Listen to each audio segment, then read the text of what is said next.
No imaginário popular, a criatura noturna que exerce o maior fascínio sobre o mundo dos homens é, sem dúvida, o vampiro.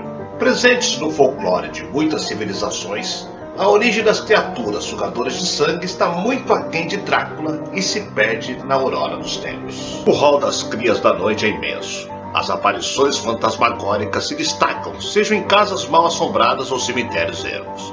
Os espectros do outro mundo inspiram e protagonizam as mais arrepiantes histórias. Lobisomens, monstros, demônios e bruxas ocupam lugares de destaque nas tradições dos povos. Mas na noite escura, não são apenas os sugadores de sangue ou as almas penadas que fazem o assombro e o medo acontecerem.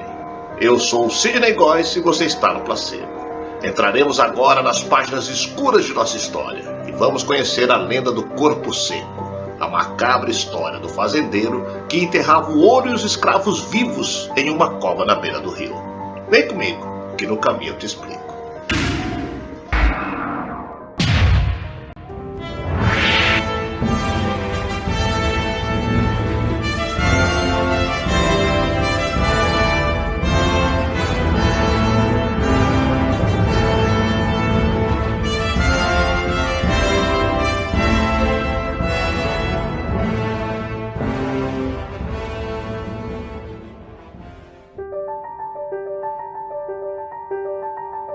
Esta história começa no século XVII, com a descoberta de ouro no Brasil, em uma cidade chamada Registro, que vem a ser o local onde teve início essa lenda macabra.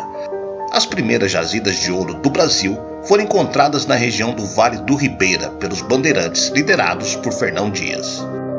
O local original do município era um centro de fiscalização desse ouro. Todas as mercadorias eram revistadas e registradas por um agente de Portugal para cobrar o dízimo da coroa portuguesa.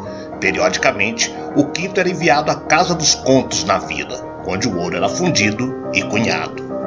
O povoado acabou virando um porto de registro de ouro. Cresceu, desenvolveu-se e passou a ser conhecido em 1934 como Distrito de Paz de Registro. E em 1945, oficialmente tornou-se Município de Registro. Com a corrida do ouro no século XVII, muitos vieram tentar a sorte no Eldorado brasileiro. E entre eles veio um homem sinistro, temido por todos os garimpeiros da região. Seu nome era Miguel Antônio. Dizem que Miguel era um ser maquiavélico. Fez fortuna e muita maldade para os que tiveram o triste desprazer de conhecê-lo. Era meticuloso, tramava contra os amigos e inimigos, enriquecendo cada vez mais e acumulando riqueza. Com o tempo, Miguel Antônio comprou terras, construiu uma fazenda e fez família. Tornou-se o fazendeiro mais rico da região, mas por causa da cobiça e a loucura pelo ouro, se afastou de todos e foi viver só entre os escravos e os empregados. A família voltou para São Paulo somente com a roupa do corpo, fugindo da sua maldade. Miguel não deixou que levassem nada, e a cada dia que passava, a cada ano, ele se tornava um homem mais severo e ganancioso. A história do fazendeiro Miguel Antônio se espalhou pela região do Vale do Ribeira, Eldorado brasileiro. Todos temiam e comentavam as barbaridades que cometia contra seus escravos e subordinados. Os escravos eram condenados à morte por qualquer falha ou suspeita do fazendeiro. Quando já estavam velhos para o trabalho pesado, Miguel os usava para carregar o ouro até a beira do rio e no local mandava o escravo cavar uma cova, onde ele próprio era enterrado vivo junto com o ouro. Foram mais de 300 escravos mortos pelo fazendeiro. Contam que uma certa vez ele afundou um barco no rio com homens, mulheres e crianças. Muito ouro e sacos de areia que ele havia colocado para o barco naufragar. A ganância levou Miguel Antônio à loucura. Ele não tinha mais como guardar o ouro, então o escondia em suas terras e matava todos que sabiam. Talvez esse homem tenha sido o maior serial killer do século XVII. Mas como os crimes contra escravos não eram vistos como crimes pela coroa portuguesa, Miguel Antônio nunca foi julgado por essas mortes em vida. Ele era um homem muito ruim e temido por todos. Era muito cruel com seus escravos. Ele falava: Deus a criar e eu a matar, e enterrava vivas pessoas. Ele morreu de uma doença estranha que fazia o corpo queimar. A mulher dele veio de São Paulo para cuidar do enterro, mas antes do velório, o corpo sumiu. Dizem que os escravos levaram o corpo e enterraram cachos de bananas no lugar. Dizem que nem o céu, nem o inferno quiseram. Os escravos teriam levado o corpo e feito um ritual, de modo a permanecer preso à vida terrena, mas não mais como forma humana. Só que, como era muito esperto, Miguel Antônio deu um jeito de se manter vivo e continuar com suas maldades. Ele vivia da energia das árvores que ele sugava e fazia de sua morada, se misturando aos galhos e com o sangue que ele sugava das pessoas na tentativa de ter seu corpo de volta. Corpo Seco tinha um grande casaco de pele dos que ele matava. Mesmo depois da morte, ele continuou causando mal às pessoas e começaram a chamá-lo de Corpo Seco. Assim contavam os mais velhos da cidade de Registro. A lenda Corpo Seco e suas aparições foram contadas tantas vezes e passadas de geração em geração, que vários lugares têm o seu próprio Corpo Seco.